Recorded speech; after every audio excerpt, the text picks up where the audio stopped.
Yeah. Hello and welcome to the Breaking Free podcast. I'm your host, Nathan Francis. Before I introduce my guest, who's really, really awesome, I'm just going to share the crystal-infused scented candles. My mate Victoria does a really awesome job with these, and her website is isabeljcandleco.com. And if you're watching on YouTube and Rumble, you can see the Sexual Desire candle here I have. This one's been very interesting for me the last 3 weeks, so if anyone wants any candles, she has Trust the Universe. She has Self-Love, Self-Worth. Really awesome candles. They're infused with crystals. This one's infused with rose quartz. And then at the end, once the wax burns out, you can actually keep those crystals as well. So she's really, really awesome. Jump on her website and use the code Breaking Free, and you can get 10% off your order. With that being said, I was guided on Instagram on a story. I don't actually follow Brendon yet, but I was guided to a story, and it was one of his posts. And then I jumped on his page, jumped on his website, and I thought, wow, the story of Brendon is very similar to the one I've had, which many of my listeners and viewers will know. And it's really awesome to have another young man out there, especially in Australia, helping men take back control of their health and their lives. So I'm very gratefully joined by Brendon Giebel today. Giebel? Yep. Deal. Close. Close. He's really awesome. He's got a really awesome story. I'm looking forward to delving into his story, his work, and his message as well. So, without any further ado, Brendon, welcome to my show, mate. Very, very happy to have you here. And I'm looking forward to you sharing your story today and whatever else we speak about. I'm just looking forward to it. So, yeah, if you want to tell my listeners and my viewers who you are, and I've already done that, but yeah, I'm just looking forward to this one today. So, I'll mute my microphone and you can speak away. Yeah, thanks. I No worries. appreciate you for bringing me on, and also too for the work that you're doing as well. I think, we were having a bit of a conversation before, and I think the more men that are doing this and opening that pathway, the better it can help everyone else. So, a little bit about me. I I was fortunate enough to kind of have a breaking point early on. I think we all have a point at some point. And I was just fortunate enough to have that when I was a bit younger. And yeah, so in my late teens and early 20s, I was very shy, socially anxious, to the point of even vomiting one night. Um, I struggled with eating disorders. I was working fly in, fly out at the time. And I was on an island with 7,000 people, and this is where I felt the most alone I've ever felt. And there was people everywhere. And I was binge eating, like I'd eat 4 or 5 plates of food and then shove my fingers down my throat trying to vomit the stuff up. I would starve myself the next few days, try and make up with the excessive workouts. But during it, it made me happy somehow. Just like causing pain on myself, it was kind of like a big distraction. Yeah, I don't really know why, but it just kind of made me happy. But you could tell that doing that for so long, and shutting myself off, and that kind of led me down a bit of a dark path. And to one night, I was living in South Brisbane, and I was on a building. It was about 7 stories. I was staying on 7 stories, and yeah, I was done. I'd had enough, and I went to, I literally grabbed onto the rail, and I was about to jump off. Then I heard this real deep voice here that's like right in the back of my head there, and I've heard this voice a few times now, especially doing some breath work and that kind of stuff. And it just said to me, "Are you really going to give up that easy?" And it was just a decision then where I was like, no. It was either a yes or no. It was two, none of this but or anything. It was just yes or no. And from then, I didn't know what to do, but I just started reading, and then I started doing events and doing all that, going to seminars, trying to do everything that I could. For about 6 years, it took me, and I was getting good. Like I was working in construction, and people were noticing a big difference in what I was doing, and they could see where I was back then to where I am now. And then I was like, I was supervising, so I was running some of those jobs, and found enjoyment in helping some of the guys. They'd be like struggling with some things, and I'd say, "Oh, you should do this, or you should read this book, or whatever." And then I was working down in Adelaide, and someone said to me the same. I was like, "I really enjoy this. Like, wouldn't mind, kind of doing something on the side with this or whatever." And he said, "Oh, you should try, or you should get in contact with these people." So what I'd been doing to everyone else, he did back to me. And that was an NLP course. And when I first studied that, that was the first help I'd really got from like someone directly, like a coach or whatever. And then yeah, then everything just kind of went on from then. And from that was a few years ago now that I did that, 4 years I think. And then I just kept studying and training. And yeah, over the last 3 years alone, we've transformed the lives of over 1,000 men, which is amazing. And yeah, we're only just getting started. So Mate, that is just awesome. You talked about the voice in the back of your head, because I had a very similar one too during my journey as well. And it's very, very powerful once you listen to that voice, because I know for me, that voice was speaking to me for a very, very long time.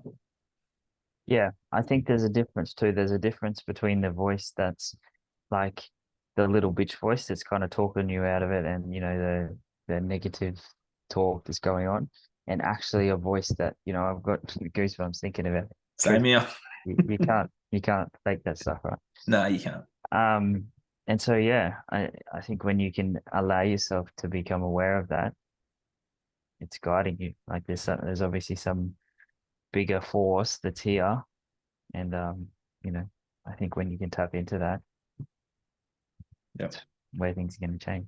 Yeah, it's that's just so powerful, mate, because it's just going to resonate with so many men as well.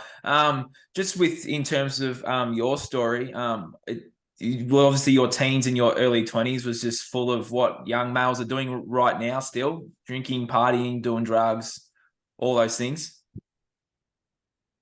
Yeah, yeah. I wasn't so much when I first turned 18, but thinking back on it now, there was always a bit of always kind of struggling a bit, and it was like all or nothing. Like I'd either have none or I'd have 100. Hmm. Yeah. Um, and so I was into fitness too, so it was kind of like a all or nothing for me on one side, and then all or nothing on the other. And you could see like just the ups and downs and all that. And yeah, I had a number. I tried to run away and went overseas for a while. Didn't want to come back, and I struggled with stuff all over there, like every night, just kind of drinking and doing whatever. So yeah, I think we don't get taught this shit at school. We don't get taught how to deal with things. We don't get taught by our parents. It's not their fault. They just don't know. And so monkey see, monkey do. We see it on movies. We see it, what we consume programs us, right? So we see it on movies, TV shows, all of this in the households, and that's how we deal with things. Have a drink to feel better. Have a drink to escape. Watch a movie. Watch whatever. And you can't deal with it if you keep running away from it. So Hmm. yeah. And it's absolutely spot on. Just in terms of, yeah, well, when you started listening to that voice and the emotions and that were coming up, what were some of the things that you were doing to help, I guess, change from the such negative state that you were in to then to start the journey, I guess, to more loving and less fear? Yeah. I think to start with, I was more um distracting myself, even like I was just trying to push through it in terms of like I was doing so much. Like I would get up at early, like after a little bit, I'd get up early and I'd be doing all these different things. Um, but it was kind of just like trying to push them out rather than actually sit with them, because the feeling's the healing, right? And so Mm. you need to be able to feel that to heal it. So I started meditating, which was a big thing, but also too, there's a book called The Work by Byron Katie. One simple question is it true? And so for 2 years straight, I would every day I'd write down something, and they've now developed into some tools called the flips. But one of them is like, yeah, is it like if I had a thought or a belief or something about me, I'd say, is it true? And can I be 110% sure that this is true? And when I started realizing that, I was like, the reality that I built for myself, when I started questioning it, I realized that it was just the perception of what it was. It wasn't actually the truth. And so that just gave me so much liberation, because I was like, well, this belief that I have about myself isn't true. this thing that I'm feeling, this thing that I'm saying, that's not true. So, what is true? And then you can kind of end up going, well, I can make whatever I want to be true. Um, so that simple little question changed a lot for me when I first started. That's awesome. So you started going in deep to why you were doing the things you were doing and why you were feeling the way you were feeling, I guess. Yeah. And I had to sit with it first, but I had to be willing enough to Yeah. go, this isn't working. Like, I sit in this rather than try and escape from it or run away from it, distracted. No, that resonates with me so much because I was doing the exact same thing. And it's so powerful once you sit with it, and you always get the answer when you ask those deep questions. And it sounds like you were doing very, very similar things as well. Did you find that when you were in those dark days, did you find it was very, I guess it's easy to escape, but did you find it was hard to sit there with yourself and face, or I call it the dark night of the soul, or your shadow, or like, yeah, you want to delve into that a little bit? Yeah, definitely to start with, for sure. And that's why I didn't want to. Hmm. Um, but when you actually, it's not that bad. Like when you actually do go there, you're like, wow, I wasn't as bad as I thought it was going to be. Um, but yeah, like even when I first started meditating, I just, went to YouTube like everyone does, and they want to learn how to do something. And I just typed in there, can't remember now exactly, but it's 5 minute or 10 minute meditation or something. And there was one there, it was like trying to like just calm your thoughts and whatever. And I was like, I can't. And like, how can people sit there with nothing? And so I thought maybe there was something even worse or even more wrong with me because I couldn't sit there in a place of nothingness. Um, I come to realize now that you can't just switch that off. Like if I said to you, you're going to meditate, but your heart's not going to work. We're going to stop your heart. We're going to stop your lungs. We're going to stop your kidneys. You'd go, no. But we expect our brains to stop while we're doing it. So when I realized that and realized that the thoughts and everything are just vehicles for stress, but back then I didn't. And so that was, I was like, well, I can't sit there because I have so much stuff going on. And that's why I was always reading or always listening to something because I didn't want to sit with what was going on. But once I did, I was like, that wasn't all that bad. Hmm. Did you find yourself crying too, mate? Because a lot of men out there suppress their tears and suppress their pain and stuff. Did you find yourself crying? Oh, I think, yeah, of course. Hmm. Um, Not so much at the time. But now, you know, there's it's not that I don't just start crying for no reason, but I think it's okay because if I feel something, it's like cool. I can feel both sides now. Like a lot of people only want to feel the good ones and not the good bad ones, whatever that means, good or bad perception anyway. Hmm. Um, but when you can, if you only want to focus on the good ones, you're missing out on half of life, you know, and so you experience the bad ones. But the more you're okay with experiencing them and you accept it, the more you realize you don't have to live there. You can live in the more healthier ones or happier ones. That's so Um, true. Hmm. and so yeah, I do every now and then, like even telling stories and stuff and whatever. And I think I experience so much gratitude and fulfillment these days, especially like working with clients and seeing that just the life changing effects that's happened. Like, gives me sometimes I might get a bit of a tear if one of my clients is, telling me something or something like that. So I think it's just being able to um understand that, there's nothing wrong with it. I also had a belief that like my father was very angry, or what I perceived. When you suppress something, you project it too, right? So he got my suppressed anger. So he was double as angry because I was suppressing. And because of that, I had a belief that it wasn't okay to be angry. Um, and so most men get angry because anger is the outcome, not the cause, right? So there's some deeper rooted things, sadness, hurt, pain, all that kind of stuff. So I suppressed my anger because I didn't want to feel it. And I also suppressed my sadness and all of that because it wasn't okay. We used to get, I can remember being teased, well, not me, but, we used to tease everyone at school, whatever. If you were crying, like you'd be called a pussy. So for me, unconsciously, I had a belief I couldn't be angry. I had a belief that I couldn't be sad. And so, you could just imagine what would happen there. Yeah, and it's very similar to me too, because I suppress a lot of my anger as well, mate. So I'm just resonating with all of it so far. Because did you find that when you worked on your own anger and started, I guess, expressing it with yourself and releasing that, did you find you had did you find that you sort of helped your father too?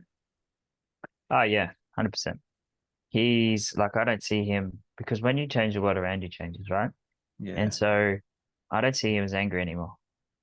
Although I know he does, but it doesn't, everyone does, I suppose, but it Mm. doesn't bother me, whereas it used to. And I can see, like, I've done a lot of work, obviously. Um, but my two sisters haven't. And so they still get triggered and still get, all that kind of stuff. Whereas for me, I'm just like, cool, whatever, it is what it is. The thing is, though, I think as I said, when you accept it, you don't need to live there because anger can be useful as well. It can mean that your boundaries being pushed, or I went through a phase there where working through things, I'm like, I couldn't get angry. It was just an unrealistic expectation that I had. And so whenever I get angry, I'm like, what am I expecting to happen that isn't, blah, blah, blah. End up becoming a pushover because I would just let anyone walk over me because I wouldn't stand up that my boundary had been crossed, right?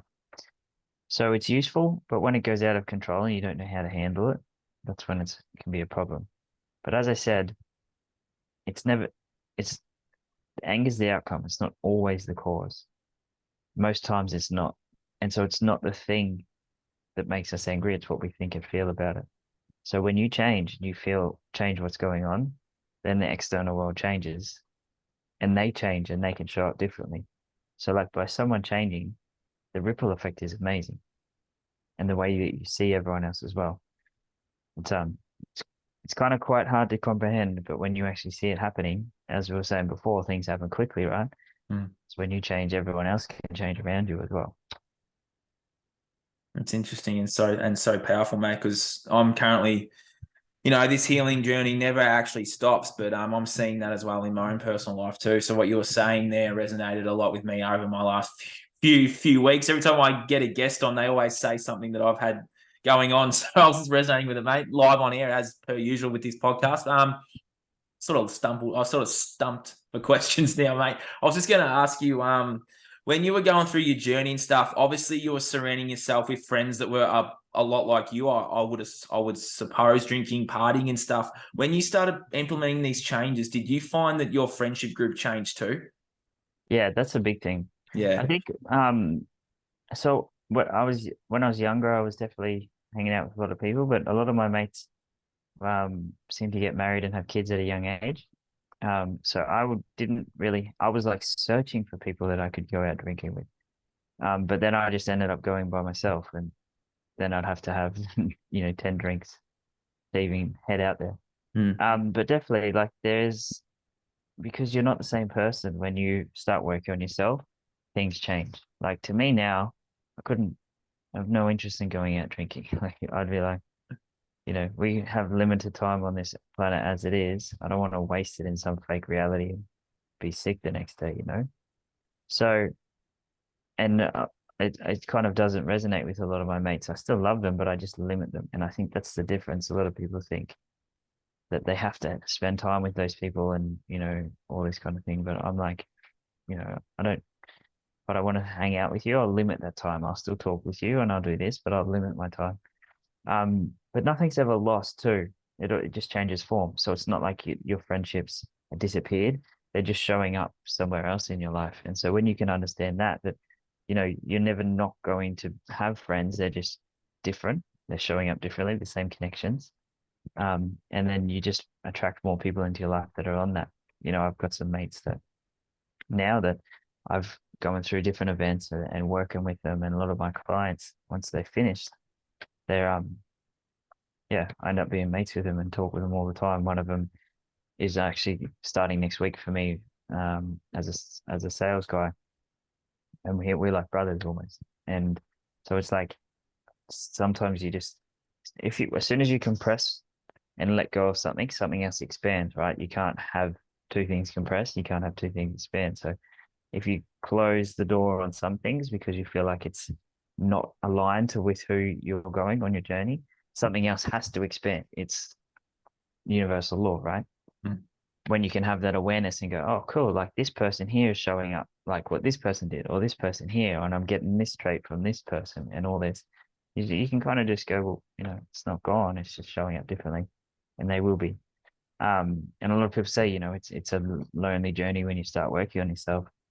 It can be if you believe that and if you think it like that, and you think about all the things that you're focused on all the things that you're doing differently to the people that you're with, but you'll actually find that you're just making new connections somewhere else.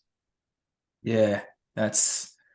I know for me when I was, well, we don't stop healing, but when I was doing started working myself, I found it a very lonely journey. And what you were saying there resonates with some of the stuff I was going through. But you're right, because as soon as I got out of that mindset that I'm never actually alone, I'm talking spiritually here, that I'm never alone. Well, then that helped me too. And then I started meeting like minds, and I started, it just made so much sense and it just, yeah, I found my journey at the start was very isolating, because I sort of just isolated myself from my old friends and just threw myself into a 2-year dark night of the soul journey. And yeah, that just resonated with me so much, man, because I felt really alone there for a couple of 3 or 4 months there for a while. Felt like I had Yeah. had no friends. Yeah.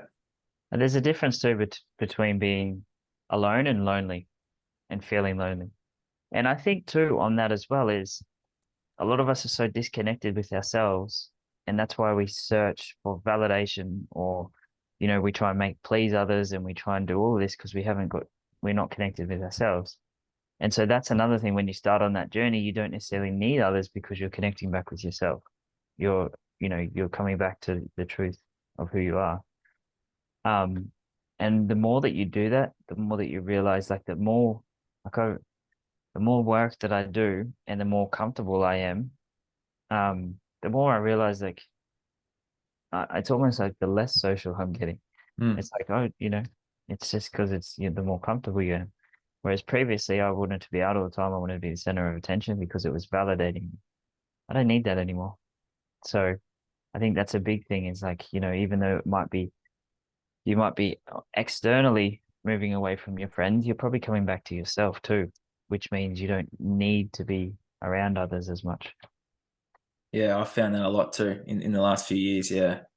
Awesome advice, mate. And it's yeah, and I found too, you was touching on it before. You're just connecting back with yourself. And once I actually connected with myself, became more comfortable too. And it's a lot of, because a lot of people out there in society are so disconnected from themselves right now. And you can actually see that too when you start doing this work. Have you noticed that there's just that disconnection from themselves, from nature, from reality, from themselves? It's actually very, very prevalent, isn't it? Yeah, 100%. Mm. And when you are disconnected, like, as I was saying before, everything's equal. So there's always some kind of connection. When we feel disconnected to ourselves, we get connected to something else. If we feel disconnected in a relationship, we get connected to something else. Generally, they're more unhealthy things, you know. Um, but connection, and yeah, it's natural. It's human connection, and I feel like that's why I don't like saying that this is the reason, but everyone getting locked down and everything, that they lost that connection, and so they get connected to other things that maybe not so healthy. Yeah, all the addictions went up, didn't they? Yeah, and also too, an addiction, and I've got a different take on addiction, like Uh, drugs, alcohol, that kind of stuff. That's not an addiction, because at a higher level, your emotions are just biochemical responses, right? And when you take some substance or something like that, it changes the thing. So you're not addicted to the substance, you're addicted to the emotion that you don't want to feel. You're addicted to oh the my God. the situation that you don't want to feel. And so it's like that's why, when people smoke, they might smoke, but then they give that up and they start eating because they haven't fixed inside. They're just trying to stop the habit and stop the thing. That's why rehab, not always, but most of the time, doesn't work, because they're going there trying to stop the habit. But that's not the issue. There's the thing that's inside. And so when you take away the need, there is no need for that. And that's why I've been able to help, like, one client of mine over 18 months ago now, in 2 sessions. He was addicted to I say addicted Hmm. to meth for 28 years. And in 2 sessions, he's clean. And that's 18 months later. He's still clean to this day. Wow. Because you take away the need, you take away the thing that's inside. You don't need that external stuff. Yeah, that's so powerful. Oh, you've stumped me again because the way, yeah, it's very interesting because there's always an emotional, yeah, when it just made sense because when I was doing all those things too, I was running away from facing what I needed to face. And that's a lot of people out there as well. And that's going to resonate with so many people. Yeah. And it's not just that too. It's also like watching movies, watching porn, Yeah. diving into a job, like working. I used to work so much because I didn't want to have to be at home by myself. Yeah. Um, so that it's all that's going on because that changes the chemicals in your mind as well, right? Mm. Did you ask for help? Because a lot of men out there don't ask for help. That's a massive program right now as well. Did you ask for help? Yeah, in a way. It's Yeah. funny, right? Somewhere along society, and I think it's through the schooling system. Like when we're kids, you look at a kid, they're like, "Hey, mom, dad," they're running around. Can you help me? Like they're asking, "Can you help me with this? Can you help me with this?" Even at school for the first little bit, they're always asking for help. But somewhere along the line, we get programmed that asking for help isn't good. And so we start thinking it's not. Mm. Now, if I don't know anything, like I ask for help. I've got just gone through a big phase in my business where I'm starting to do live events and that kind of stuff. And I was like, what?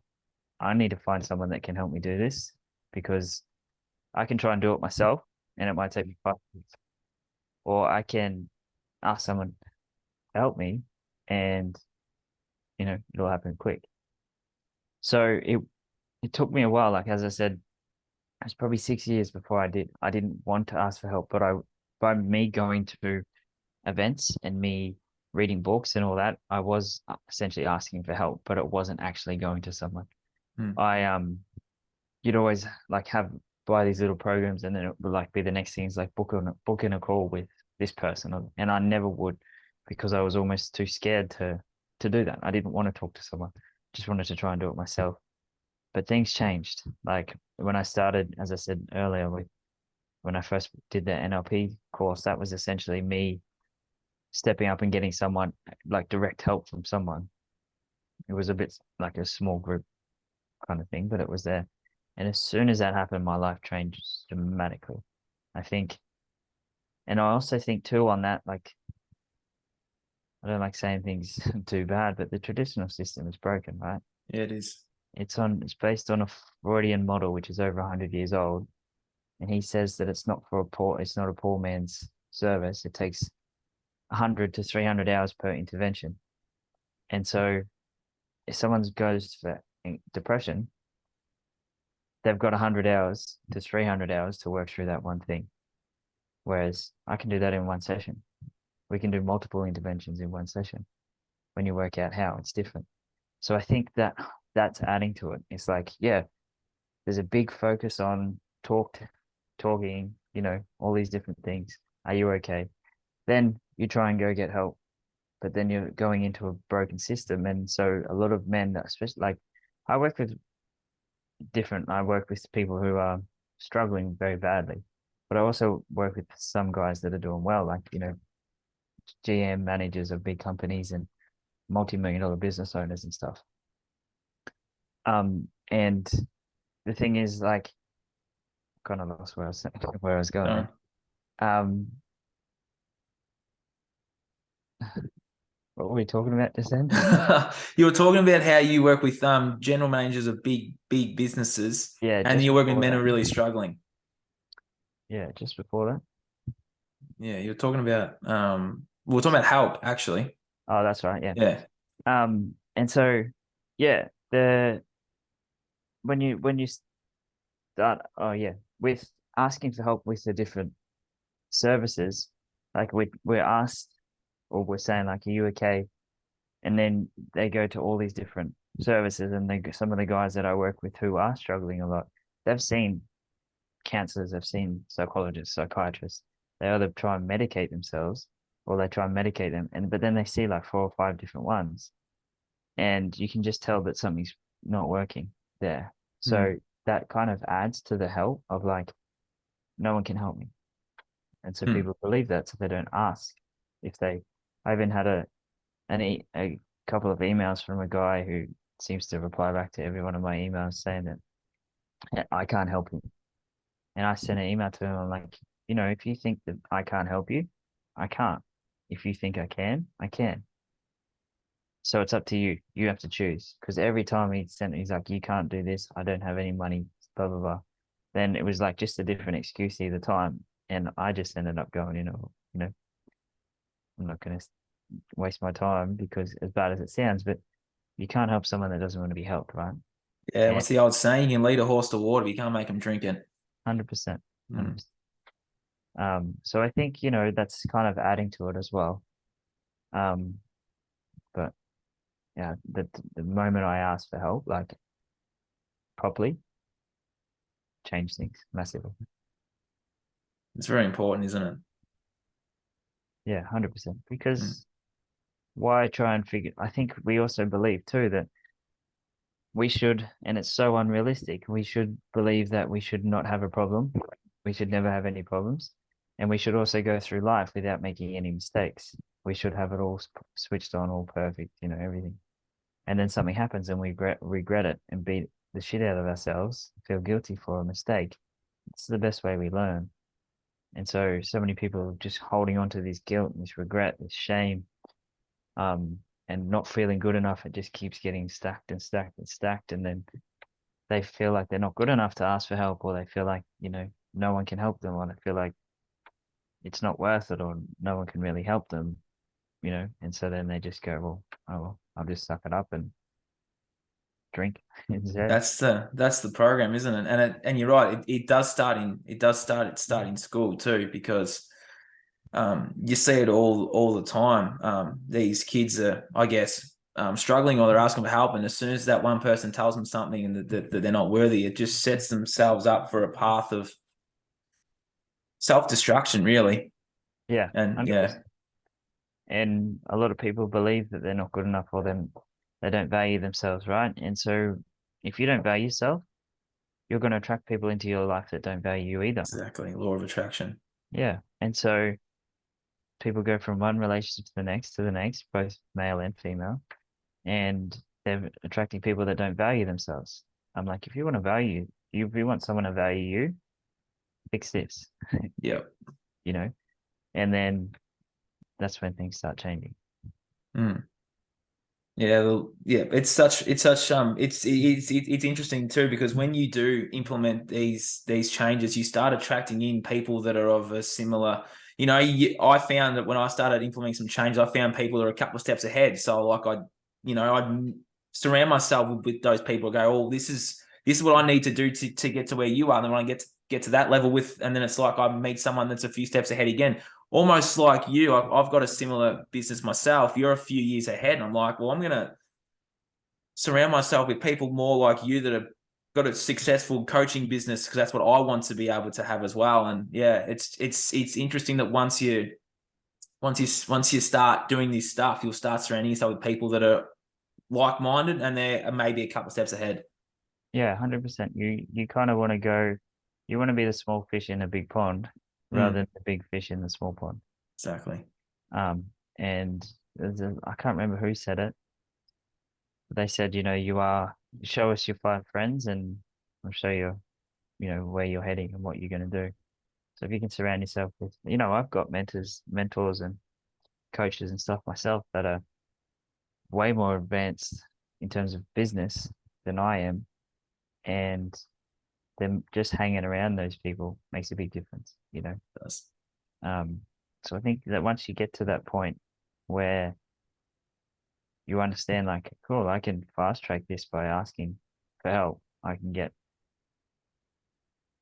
you know, 5 years worth in 6 months.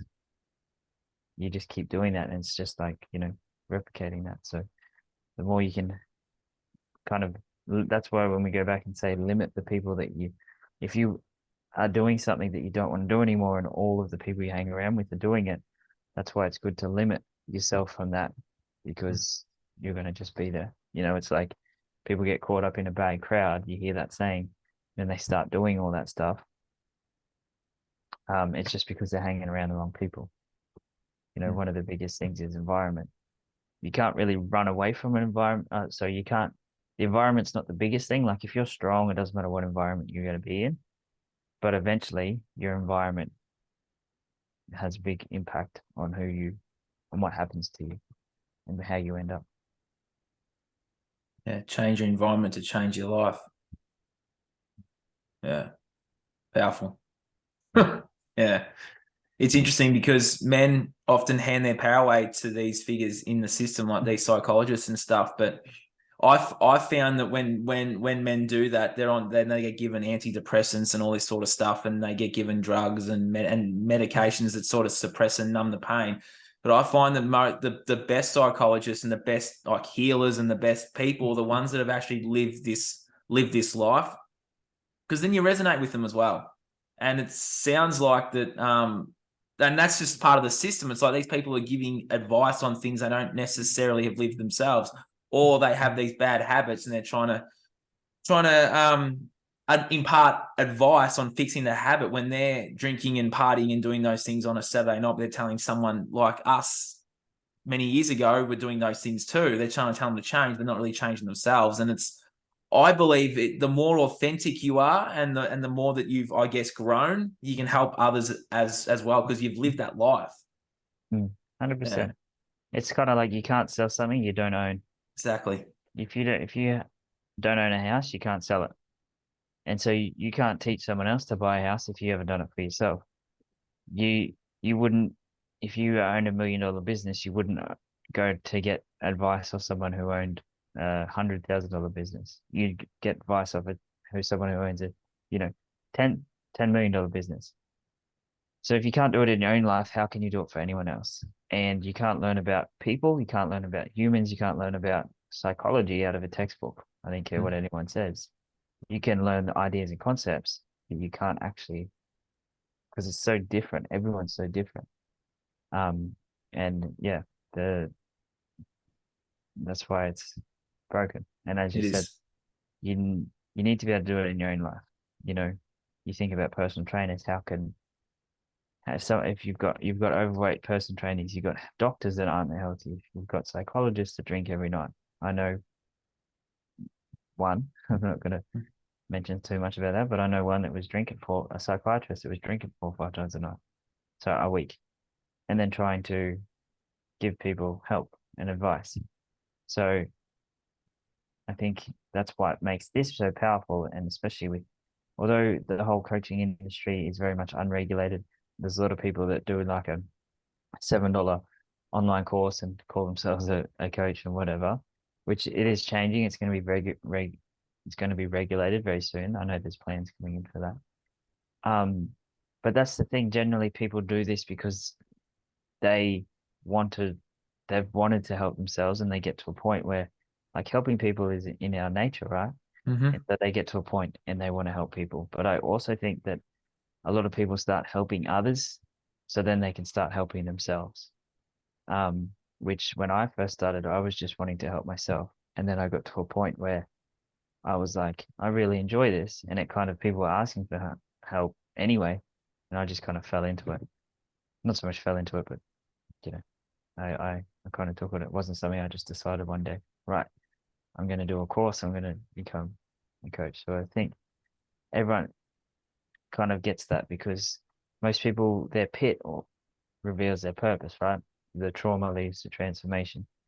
The darkness leads to light. The darker the dark, the lighter the light. And so people go through all of that and they start working on themselves, and then it reveals like how much they enjoy. And if you are here, you can help someone with this. So if you got out of drinking, you're qualified then to help someone. You don't need to go to a fucking uni to do all that. You can just do it because that's qualified to me anyway. So I feel, yeah, like that was a long-winded answer, No. but I think that, yeah, if you can't do it in your own life, you kind of have no place to try to help others. And I think that's the biggest thing with the traditional system in all areas, Yeah. not just mental health, but all other areas of the healthcare system. And the education system too. 100%, 100%. Spot on, mate. If there's a male or even just a person, male or female, that's listening to this chat and they've resonated with this so far, mate, what would be your advice if they reached out to you and said, "Hey, look, I'm struggling. How can I take my first step to start my journey?" The first thing is just making a decision. Um, but when I said before about having that voice, it was a decision, and it was just like, right, I want better for myself. So that's the first, just decide, because you don't need to know how, you just need to know where you want to go, and the how, you just take that next logical step, and the how will kind of like, oh. So that's the first thing, is just go, cool, I want better, and then just start doing whatever you can to help with that. What area of your life do you want to change? If it's health, then you know, educate yourself on that. If it's something to do with some kind of emotions or something, allow yourself to sit in that emotion and feel it and write it down. Write what you're feeling, acknowledge what you're feeling. That's one of the biggest things everyone doesn't want to fit. Like, as soon as something bad comes up, they're like, oh, I'm going to avoid that, or I'm going to move away. But sit in it. Um, and I also think too is us, find someone that can help you. There's no, the it's almost stupid not to. It's almost stupid. Like, plus, it took me 6 years because I didn't want to ask anyone. Whereas what I did in 6 years, I probably would have done in 6 months. So just get help from someone that you can. Like, there's no, even if it's just someone that is that can you can just talk to start with. Talking is okay to start with. If you keep talking about your problems, you're just reinforcing to yourself that you have them. But talking them to start with, you can get them off the chest, feel that relief.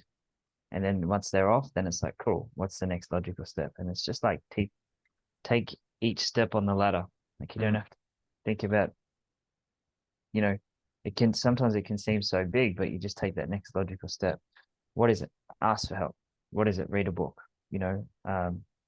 research a topic, listen to an audiobook, find a course, you know, watch some YouTube video that helps you with that. Meditate, write down some things. Just take that one next logical step. But also, always, you look at all the most successful, and I say successful in terms of financial sense, like, because success is not just financial, obviously. Um, but all of those, well-known people, they don't do it themselves. They've also got someone there that helps them. They've got coaches. You can think of Tony Robbins. He's got 4 or 5 himself, and you might think, like, who would coach that? Him. But he's got, that many. So I think that's one of the biggest things. I've got 2 myself, and I will always have them. Not the same ones, like, they'll evolve, but I'll always have someone that I work with. So I think that's super important to try and find someone and fast track your results like that. It may be scary at times. You may not want to do it, but a short-term discomfort can lead to long-term gain. Excuse me. And I have a saying too: you do the hard things in life, your life will become easy. You do the easy things in your life will become hard. You do the easy things of distracting yourself. Do the easy things of, not sitting in the discomfort. Your life's going to end up hard, and that's where people, especially come to me around their 40s and 50s, and it's just a compounding interest of all these problems. Where if they sat with it when they were younger and did the hard things in that moment, they would be in that position. So sitting in those emotions, sitting in that discomfort, because as I said to start with, or somewhere along there, the feeling is the healing. You have to sit with that discomfort a little bit. So yeah, just to summarize, I suppose, ask for help, write some stuff down, ask, like what I said, is it true? It's an amazing question to ask. And just do everything that you can on that next logical step, whatever it is. That's awesome advice, mate. I can see why you're very successful at what you do, and it's such a testament to you, mate, that you're able to turn your life around. And yeah, I know I know for me, my journey was very, very, very quick in terms of some healing stuff, but I believe we truly don't stop healing until the day we die, mate. No. Well, they say we have 11. Well, it's your choice whether you want it. It's everyone's choice, you know. People don't even do any of it. Yeah. Um, but yeah, we have 1100 to 1500 limiting beliefs. And Yep. by the time we're by the time we're five, 50% of our beliefs, over 50% are formed by the time we're five. We don't even have our conscious mind then. And so all of these unconscious stuff that's running around is causing all of us this Yep. discomfort now. And so it's a constant work. Like, you know, one of the ladies in my group where I first learned all everything that I do, one of my communities, every week we do a session. And so like one week she'll be the coach and I'll be the client. The next week it'll swap.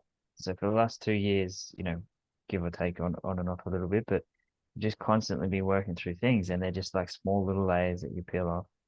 And it's yeah, when you just commit to doing that, it's like makes a massive difference. And I think it's not going to stop. Like you just once you start on this journey, you're like, cool, what's next? Like what else? Yep. Where else can I go? You're the thing is too, like the more that you work on yourself, the more abundant you are in every area of your life too. You know, a lot of people want to make more money. Best thing is to work on yourself because your self-worth equals your net worth. Because if you don't value yourself, you're going to get in a job that pays something that doesn't value you either. You know, for me, I wouldn't go back to any kind of job really because I value my time more than that, than trading it for whatever it is.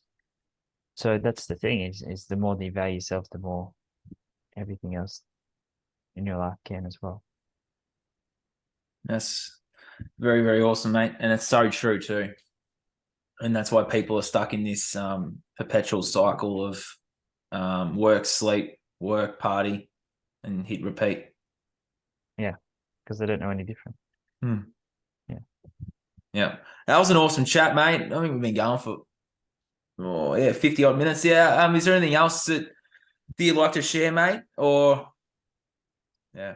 Um, yeah, I think one main thing too is a lot of things like, especially with self-sabotage and stuff too. Everything's self-sabotage really but the thing is there's a disconnect between the conscious and the unconscious. It's like Yep. your conscious mind wants one thing and your unconscious wants the other.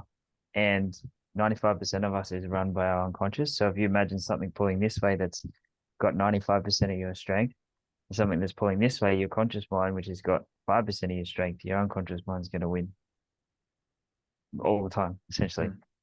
So that's the thing. It's like not the conscious there, it's the unconscious. And generally, it's not you that has the problem in your adult life. There's some other wound or some other pattern or something that's been formed later on that's now showing up in your life.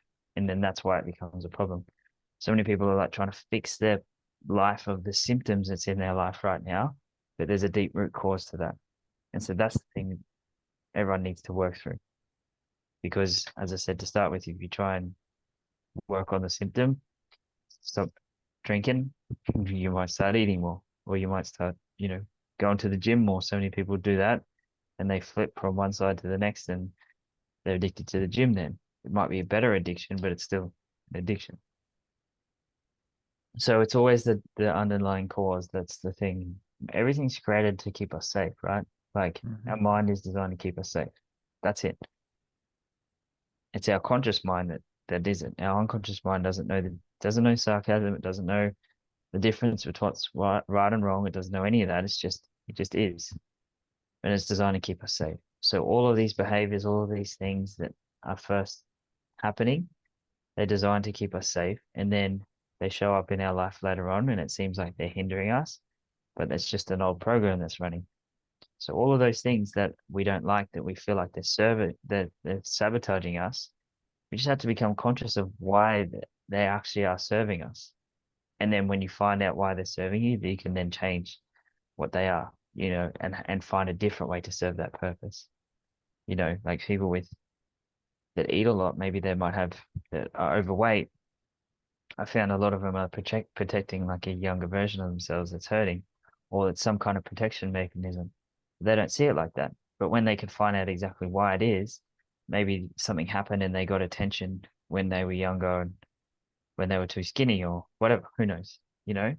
And so Mhm. then they start eating unconsciously because it's serving them. It's not, and then, but the conscious mind's like, I shouldn't be doing this. I don't know why I keep doing this. I keep reaching for food. I keep reaching for alcohol. I keep doing all this. The conscious mind doesn't want to, but the unconscious does. So when you can find out why it serves you, you can then put um, different things in place instead of that old behavior or habit or whatever. In with the old and out, in with the new and out with the old. You're Yeah, saying, yeah. yeah. I think too, it's not so much like a lot of people look at subtraction. They need to take away things from their life. But when you look at it a different way, where you add things, which then force out the old habits, it's kind of like um, an easy example is with the nutrition. People always restrict themselves and they say, I can't have this, I can't have this. They try and subtract Yes. all this stuff from their lives. But instead of focusing on what they can have and the nutrients and the fuel and all of this, which then will force out all of the other stuff.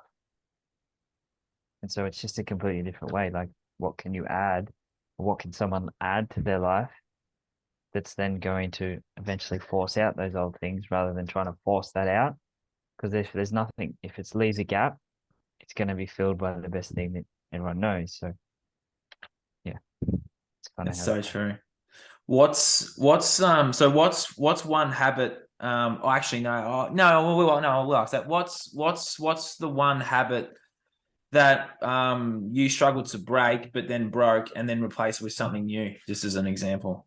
For me, it was eating. There was, well, I had a lot of different ones, but Hmm. even going on for a lot, there was eating.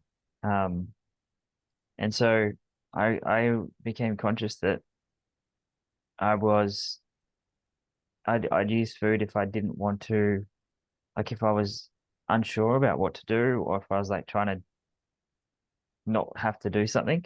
So it was kind of like I'd use it to distract myself from having to do something. Or if I wasn't sure, if I had some time where I didn't have much, I'd be like, I didn't know what to do, procrastination, I would do that. And also, um, if I was tired, for me, if I'm tired, everything kind of goes out the window. But this was going back a few years, obviously. Um, but yeah, so if I found myself in those two situations, I'd eat. And so I was at the time going like, why am I doing this? Like, I don't want this. And I can remember eating things and going like, why am I eating? I don't need this. I don't want this. Like, what am I doing this for? But then when I became conscious of those things and I did exactly what I said, I went listing like, cool, how is this serving me? What is it doing for me? And then I was like, cool, well, now I make sure that not every day, but I make sure that, if I kind of feel like a little bit tired, I just lay down for 20 minutes. That's it. Hmm. Even if I don't sleep, I still get that um time to restore myself. And I never have those things that come up anymore. And I think of food now as fuel. And I don't restrict myself on anything. If I want to have something, I will have it. But I find myself I don't want to because I feel like shit if I have something like that. So that was probably the biggest one that I struggled with for a long time, even though I was doing so much work. That was one thing that was there, and it wasn't until as you were saying, I replaced it with some better things, but I had to become conscious of how it helped me first. Hmm. That's awesome how you changed your perspective on food. You said that you use fuels as fuel. Yeah, Yep. and a saying is like fuel your Ferrari. It's like my body, like I mean, from everything, it's like a strong body, strong mind, strong mind, strong body. And I treat my body like a Ferrari, and I'm in the best shape of my life now because of it, and it's going to keep getting better. And so that's what I'm like. If you would go had a Ferrari, you wouldn't put E10 or the shittest fuel in it, would you? You'd put the No. best stuff you had. So you're either fueling a Ferrari or you're fueling a beat up old Falcon. And to me, I want the better I function, the better I feel, better my life is too. So it all starts with what goes into your body. Spot on. That was an awesome chat, mate. Thanks for jumping on and sharing the last hour or so with me, mate. I reckon a lot of people are going to resonate with this, mate, and hopefully you get some people reaching out. Speaking of reaching out, where can people find you, mate? We'll put the rest in the bottom. Yeah, I think the best thing is I'm actually running free events once a month now. Oh, awesome. On Saturdays. If you go to brendongiebel.com/rise, RISE, that's probably the best. I'm moving away from one-on-one, so I'll be very hard to contact, which is good, but it means we can kind of help more people by doing more things. So that'll be the best place to go to do that, or just check out my website, advancedmensdevelopment.com.au. Beautiful. There'll be some things on that. So yeah, there's a couple of different places. Yeah, awesome, mate. We'll put the links to you down the bottom, and thanks for jumping on. And if there's one message that you'd like people to take away from this episode, what would that be? Yeah, I would say that no one's born for an average existence, and we don't even have enough time on this planet to be happy, let alone be stuck in our own shit, stuck being unhappy, stuck experiencing the emotions that we don't want to. So whatever it is, just make the decision to do it, to start, and enjoy the ride, and do whatever you can to help just take that next step, whatever it is. Reach out to someone, or read a book, or do an event, or do sign up for a coach, whatever it is. But yeah, that would be my little message. Just Awesome message, way to finish, mate. Thanks for jumping on and sharing the time, and we'll have to get you back on soon once you've finished your some of your live sessions, and have another chat, mate. We'll have to stay in touch. Thanks for jumping on today. It was awesome. No problem.